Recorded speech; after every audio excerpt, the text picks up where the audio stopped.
Poštovani gledatelji, dobrodošli u Euro intervju. Zastupnici u Europskom parlamentu nisu zadovoljni proračunom koji su dogovorile zemlje članice. Kažu da tih 960 milijarda eura neće biti dovoljno za sedmogodišnji razvoj Unije i za poticanje zapošljavanja. Hoće li Europski parlament blokirati taj dogovor ili će se kompromis tražiti u drugačijem načinu trošenja tog novca?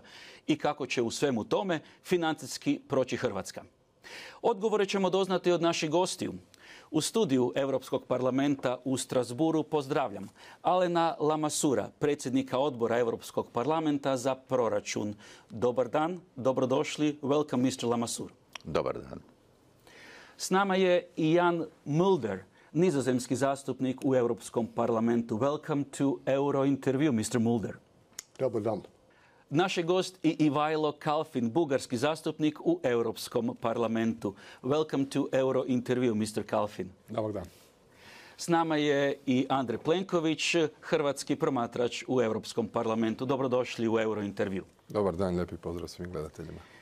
Mr. Lamassur, Council President Van Rompuy has recently defended the agreement on the EU budget for 2014-2020, but he didn't manage to convince everyone.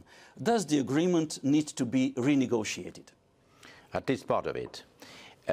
A few days ago, the European Parliament has responded publicly by a resolution in our plenary, and our response can be summarized: no, unless if. Because we understand that against the current background, it's very difficult for the member states to raise their national contributions to finance the EU budget. But we cannot accept on the principle of an EU budget which would be condemned to decrease for the next 7 years. So we are ready to negotiate, but on a different basis, with a different distribution of monies between the various policies, EU policies, and under the condition that we obtain a midterm revision. 7 years is too long time now, and under the condition that we start changing the system whereby the EU is financed from national contributions to a different system of own resources directly allocated to the EU budget, and then alleviating the burden for the national budgets. Mr. Mulder, the proposed budget was rejected by the largest political group. So where do you see a room for maneuver? I think there is room for maneuver in the sense that the Parliament has expressed a number of wishes for the budget in past resolutions, and they especially concern flexibility. We want to have more movement between the chapters than is possible at the moment, so that is something we will ask for. I think we also are interested in having ultimately a new system of own resources. The present system, where it is the money is mainly coming straight from the budget of the member state, that is not satisfactory, as we are making commitments, and then we discover in the end that we are unable to pay for it. So the key word, I think, is flexibility. Mr. Kalfin, you have 2 opportunities to say no. Within a few days, that means after the first vote, and possibly in several months' time for the final version of the agreement. How should the European Parliament handle this budget issue? We have just one opportunity to say yes or no, and this is the procedure. And in order to find a compromise and to have a yes, we need to negotiate with the Council, because the agreement which has been reached by the members of the Council takes maybe into consideration some national considerations, but not the European priorities. And there is a huge discrepancy between European political priorities and budget and fiscal instruments that are on the table. So before saying yes or no, in order to say yes, we would like to explore all the possibilities with the Council to get to an agreement which is bringing the financial resources in line with the political commitments of the Union. Mr. Plenković, what would be the best solution? To reduce the objectives, to increase the budget, or to implement it better? Well, you have seen that given the very tough economic situation in the whole of the European Union, the heads of state and government have opted for a serious decrease in total amounts of the budget, both in commitments and payments for the next 7 years. So it is very difficult after that agreement in February to expect that there would be a substantial change. I think that the points which the Parliament has made, and that is in particular about the revision of the MFF in a few years' time, the roadmap for own resources system, and also greater flexibility, are key for looking at the budget in a positive sense, because we believe that this budget should be a budget for growth and for, I would say, improving of the economic situation in all the member states, including Croatia, because there are big expectations of our membership, and therefore the flexibility is the key word at this stage of the negotiations. Mr. Lamassoure, would that flexible mechanism allow unspent funds to be put in different areas or to be transferred from year to year? Both, actually.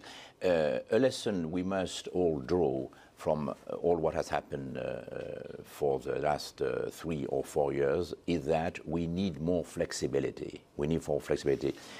In all our member states, our budget policies has changed 3 times for the last 7 years.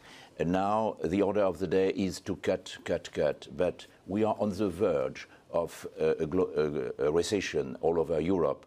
Possibly in 2 or 3 years' time, the order of the day will be different. That means we need flexibility. But there is one point I want to make before a Croatian audience, is that whatever happens on this negotiation, the figures, the appropriations for Croatia are not questioned by anybody, be it in the Council, in Commission, or in the Parliament. We will make sure that the amounts promised to Croatia will be decided in the end. But Mr. Kalfin, in the worst case scenario, what will happen if there is no agreement? Hopefully we are going to be able to avoid the worst case scenario. But if there is no agreement, there are provisions. I mean, you don't have a disorder, you don't have a chaos afterwards. You have a provisions of the Lisbon Treaty, which means that the budget levels of this year, which is 2013, are going to continue until we find an agreement with the Council. Of course, there are a number of regulations, directives, etc., that have to be extended if this is not the case. But I really think that, again, the worst case scenario, if we cannot find a good compromise with the Council, we are going to find a way to give the possibility to the European Union to continue functioning. But this is not a good solution. The good solution is to have the long-term perspective and the security in the member states. What is the financing and what are the priorities? Mr. Mulder, do you expect that the Parliament will say yes by the end of June, namely before Croatia enters the EU? I can only say something about past experiences. 7 years ago, the compromise reached in the Council was rejected by the Parliament, and in May we had a result. 7 years before that, again the compromise was rejected by the Parliament, and in a couple of months we had an agreement. So history never repeats itself, but there is a possibility that we have an agreement before July. Mr. Plenković, we have heard that Parliament is supporting the part of the agreement regarding the funds for Croatia. In the next budget period, 2014-2020, Croatia would be able to draw up to 11.7 billion euro. Is that enough? Well, certainly it is much more than we got in the pre-accession period. You are aware, and the Croatian public as well, that we more or less during the last 10-12 years had available around 150 million euros. And in this situation, we are having virtually 10 times more money to spend in the course of the next 7 years. I believe that the funds allocated for Croatia, and I was happy that Mr. Lamassoure, when he was in Zagreb quite some few weeks ago, actually insisted on that the funds for Croatia will remain as they are today. That is 11.7, around 8 billion euros for cohesion. is a big challenge for all the Croatian institutions, and therefore I welcome the recent paper by the Commission, which has signaled to all the Croatian institutions how the Commission, based on the experience of our IPA assistance and based on the experience of other countries who have recently joined the European Union, should focus on priorities in absorbing the funds which are available. And therefore now it is up to the Croatian institutions to follow on the good work we had with the National Strategic Reference Framework document in the last couple of years, to highlight the priorities and to really absorb the funds in the best possible manner. Mr. Kalfin, over the period 2007-2013, if I'm not wrong, Bulgaria was allocated €7 billion in cohesion and structural funds. What benefit it brings to Bulgaria? Oh, it brings a huge benefit to Bulgaria because the European money practically generates additional investments. You have the national co-financing, you have private co-investments, so practically this money is multiplied by a factor of 3 or 4 in terms of real investments in the economy. And you have some very visible results. You have infrastructure, you have roads, you have possibilities for small and medium-sized enterprises to work better. You have infrastructure in the environment sector, including water processing, waste management, etc., etc. And this is visible where people live, in the towns, in their villages, and this is what Europe brings to Bulgaria. That's very, very visible. But Mr. Mulder, Bulgaria has absorption rate of, I think, 19%, which is, I think, the lowest rate in the EU. While Bulgaria has such a poor track record in absorption, and what absorption rate do you expect for Croatia? I think the rules underlying the spending of money are complicated, and it might take some time before a country completely comprehends the situation. I think 19% is low. I cannot give you a forecast for Croatia because I don't know the country well enough, but I think the government should be advised that they have to understand the rules, because if you understand the rules, it is easier to spend the money and not to be corrected afterwards by the Commission. Mr. Lamassoure, you have been briefed recently by Zagreb with the Croatian officials regarding those fund allocation and absorption rate. What do you expect from Croatian side in that respect? Well, I am optimistic. I have met some important members of the Croatian government and parliament, and I was very struck by the level of preparation of all the political leaders and administrative officials from Croatia. You must realize that even in a country like France, my country, it took us a lot of years before reaching an absorption rate relatively satisfactory. But this cohesion policy was particularly effective even for a country like France. In my region, my constituency, the southwest of France, region of Bordeaux and Toulouse. So it took us 15 or 20 years before catching up with the average region of France. And now we are above the average. Due to the funds coming from Brussels, it took us some time to use better these funds, and hopefully, drawing the lessons from our experience, a country like Croatia will be able also to catch up the average of the EU. Average, I think, in the EU is about 33%. Mr. Plenković, Croatia is going to be able to withdraw such billion of euros, and Croatia is going to be net beneficiary of the EU funds. But how can you be certain that the money will go to the right projects?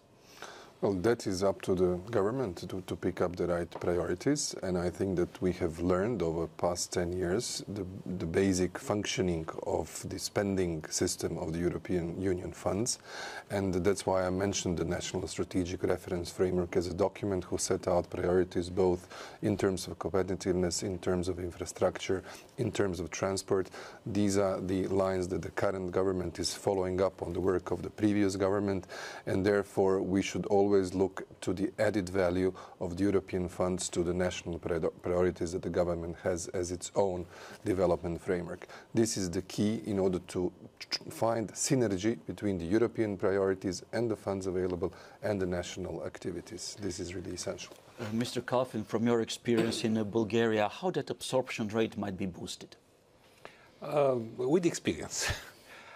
Indeed, I mean, if I might correct a little bit your figure, Bulgaria's absorption rate is 27% at this moment, and we have committed 97-98% of the contract. So let's see in the next 2 years until the end of the spending period how much is going to be absorbed. But this is a very good example because at the beginning of the period, switching from pre-accession funds to cohesion funds, it's not automatic. And I think that we learned this lesson in Bulgaria. I mean, you don't just wake up next day and continue the same way. You have much more money, you have different requirements. In the new financial framework, there will be additional requirements about the results, about the impact. And every country will have to sign an agreement with the European Commission. So there is a change. The administration has to be very much prepared. One of the problems in Bulgaria was that decision-making was very much concentrated at a higher level, so it has to be decentralized. The decision-making process, the work of the whole administration has to work, and I'm sure that Croatia is going to manage with that. I mean, this is coming with the experience, and with few years' experience, I'm very optimistic. And finally, a question to each of you. Are you committed that and convinced that Croatia will fulfill all the obligations, that the Commission's latest report, monitoring report, will be a positive one, and the remaining member states are going to be able to ratify the accession treaty in time, Mr. Mulder? I voted myself in favor of the accession of Croatia, and therefore I am an optimist. And I have full confidence in Croatia that it will fulfill the conditions in the future. I would be disappointed if it wouldn't be the case. Mr. Kalfin, your position on the issue of Croatia's accession on the 1st of July? I think that there is no obstacle that it happens on the 1st of July. The few remaining ratifications, as far as I understand, do not pose any problem. I hope that soon in neighboring Slovenia there will be a government and a parliament also, but I understand that there is no more problem, which is an obstacle, which is for the ratification. So we are looking forward to welcome Croatia on the 1st of July. Mr. Plenković, what are the latest your information regarding the concept and the substance of the Commission's monitoring report? Well, according to my information, the Commission will come up with a positive assessment of the so-called 10 deliverables which were earmarked in the report of October, and we look really for a swift completion of ratification in all the member states. The key element was that a solution was found to overcome the problem of Ljubljanska banka with Slovenia, and if the Slovenian parliament swiftly ratifies, then I think that the road is opened, and we are all actually looking forward to have a lot of European debate in the Croatian public, because we have the forthcoming European Parliament's first ad hoc elections on the 14th of April. And Mr. Lamassoure, have you been able to see possibly the draft report of monitoring for Croatia? I have had an exchange of views with President Barroso himself, and I am very optimistic on the content. And the four of us are members of the Budgets Committee of the Parliament. In the next few weeks and possibly days, we will have to examine an amending budget for the year 2013 entirely dedicated to Croatia, in favor of Croatia. I am sure that it will be passed by a unanimous vote in the Budgets Committee and hopefully in the plenary of the European Parliament. Dear guests, thank you very much for your time. Thank you very much indeed. Cijenjene gledateljice i gledatelji, pratili ste Euro intervju. Pozdravljam vas iz studija Europskog parlamenta ovdje u Strasbourgu. Doviđenja.